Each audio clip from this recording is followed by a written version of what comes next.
Bem-vindos ao meu canal, pessoal. Como vocês podem ver aqui, é um VFO. A alimentação desse VFO está vindo pelo Power Bank que está aqui. O Sputnik está alimentando o amplificador de áudio. Você já deve ter visto em outros vídeos que eu postei. É um amplificador estéreo com função de multi. Aquele terminalzinho amarelinho lá na ponta, que era para usar com o CIS 4735, né? O multi na hora de ligá-lo. E aqui um amplificador de FI. Vocês devem ter visto ele nos vídeos anteriores, que ele era uma placa maior. Eu resolvi cortar a placa para ficar só um amplificador, por conta de uma caixa de madeira que eu comprei, que eu quero montar um rádio parecido com o que está aqui. Um VFO bonitinho, um amplificador de FI. E eu estou fazendo os testes. Eu acho que eu vou precisar colocar mais um transistor amplificador de RF antes da entrada do amplificador de FI, porque essas bobinas eram originalmente de um rádio, acho que é SEMP, se eu não me engano. Tinha mais um transistor à parte que fazia a função de amplificador de RF e ao mesmo tempo de oscilador local. Aí esse primeiro transistor que tem aqui é o misturador, amplificador de RF, outro amplificador de RF e o estágio final. São 3 bobinas. A FI desse rádio era de 450 kHz. É um rádio que eu adquiri, que estava todo quebrado, era de sucata. Então eu aproveitei as bobinas na época, montei esse amplificador e está funcionando bem. Só que eu vou ter que elevar um pouquinho mais a entrada de RF, né? Fazer um filtro de banda passante para 7 MHz, né? Ou se não, um filtro geral HF. Mas enfim, isso vai ser para os próximos capítulos. Esse VFO aqui é um VFO que um dos meus amigos que tem um canal no YouTube chamado Mirko Pavlevski, acho que é assim que se pronuncia, estava trabalhando. E aí ele conseguiu, claro que ele consegue, né? Ele postou, mais do que depressa eu fui lá no repositório dele, peguei, aí eu fiz as modificações para poder funcionar com esse rádio. Legal, tem aqui os 3 botões.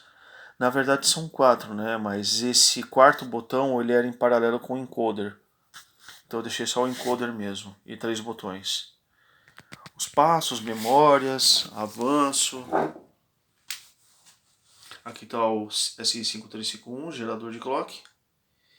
E aqui a plaquinha de desenvolvimento, né? ESP32. Eu tive que modificar o sketch para alterar o pino 1 para o pino 4, porque eu não tenho o pino 21 para o pino 24, para o pino 4. Nossa. Porque essa placa não tem o pino 21. Então eu só alterei lá nos parâmetros do sketch, né, que era para usar o pino SDA, né, que é o data, né, que vai para a plaquinha, para o pino 4. Que é esse fiozinho branco aqui, posto amarelo. Isso aqui é normal, é da placa mesmo, que fica piscando. Aí a partir do momento que eu mexo em encoder, o LED, acho que é do Bluetooth, ele responde. Mas isso aí é indiferente. Aí eu alterei os parâmetros do display para ficar como se fosse rádio antigo, né? De áudio rádio antigo, que eu acho legal. E esse sketch do Mirko, ele não tinha 2 subportadoras, né? Tava zerada. Aí eu coloquei a frequência de 450, né, delas, para eu poder estar usando o rádio como se fosse super heterógeno. Então eu não tenho nenhum circuito sintonizante de entrada. Eu tenho aqui somente a entrada do VFO, que está naquele capacitorzinho ali de 10K, poliéster, e um outro de 0,1 que está aqui embaixo.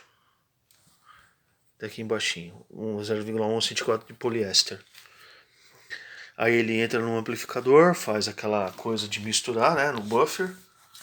com qualquer frequência que eu venha colocar, se mistura com a frequência que a portadora do VFO produz e produz a final de 450. Quer dizer, ele me permite boa seletividade. E tá aqui um amplificador. Tá aqui um amplificador de áudio estéreo. O encoder, os 3 botões, o gerador de clock.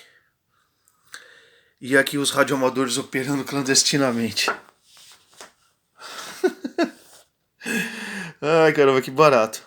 Então tá, eu vou fazer o seguinte agora. Vou ligar novamente o Terra, né, do amplificador de áudio.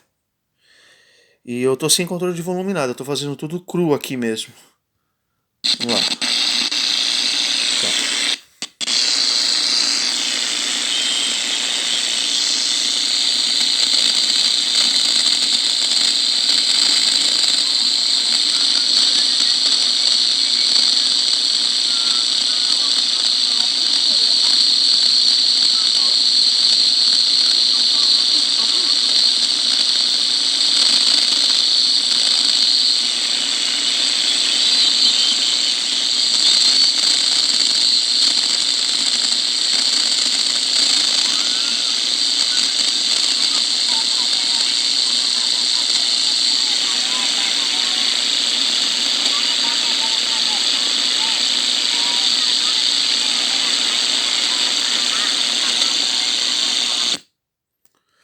Bom, como vocês puderam ver, está funcionando, só que eu estou com baixo ganho de RF na entrada.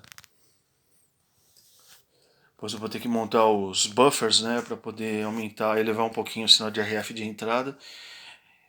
E o VFO não precisa me preocupar tanto porque está funcionando, né, o oscilador local. Bom, isso aí foi um trabalho do Mirko, né, ficou muito legal. Eu quero agradecer ao Mikko Pavliks pelo excelente trabalho que ele fez esse VFO, adicionando algumas facilidades. Então, Mirko, many thanks to this job. Very, very, very good. Well done. 73 for you, my best friend. Então é isso. Tá aqui funcionando. O amplificador.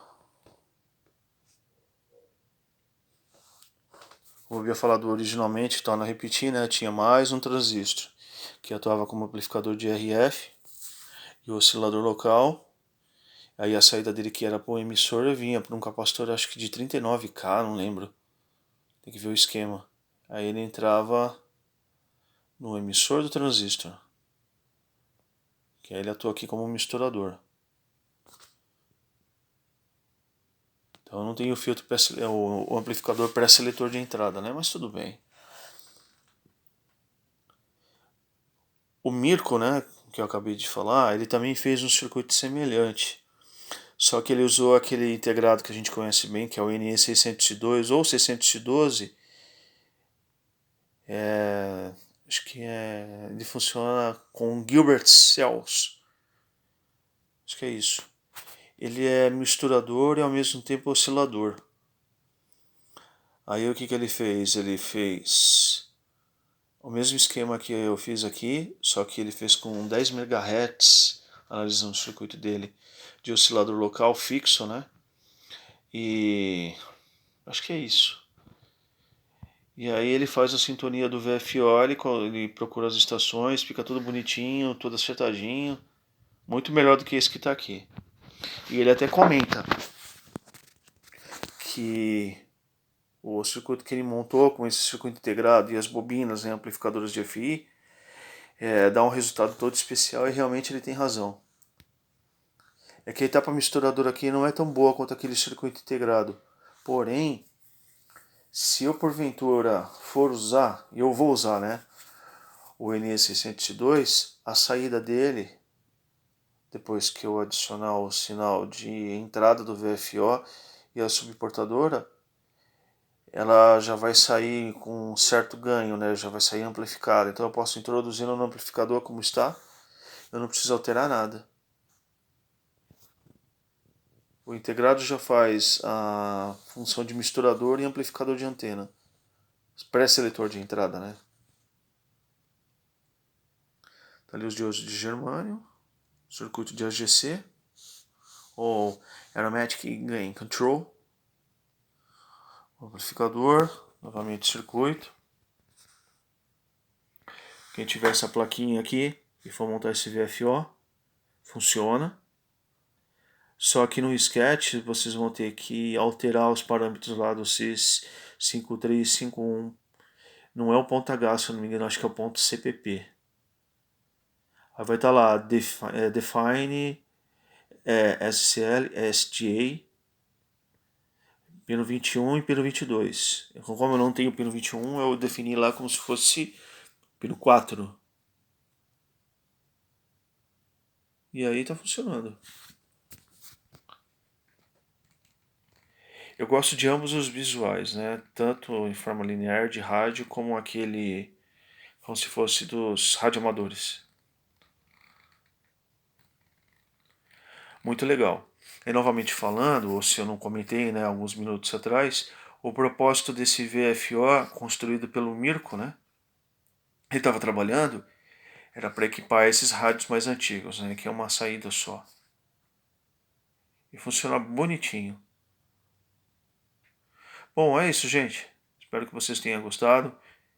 Mirko, thank you again. E até o próximo vídeo.